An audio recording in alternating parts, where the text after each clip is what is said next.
poi il piatto tradizionale che non può mancare a Napoli, un coppiettavolo che è insalata di rinforzo, ma non è un piatto qualunque, questo è un gesto d'amore.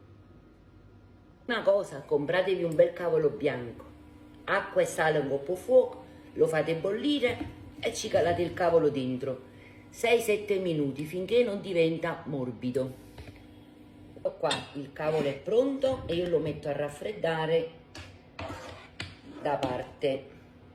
Dopo che il cavolo si è raffreddato, siamo pronti per fare la nostra insalata di rinforzo. Olive bianche, olive nere e un barattolo di giardiniera, in più una bella papaccella, quella là sotto aceto.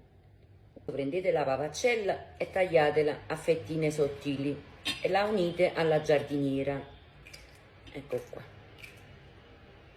Piacciono, unite un po' di acciughe, queste qua sott'olio.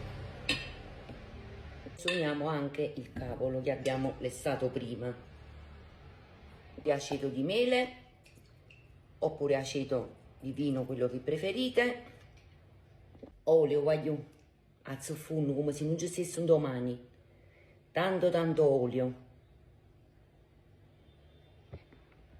sale. Mo preparate tutto il forzo che tenete, perché mo l'insalata di rinforzo è pronta.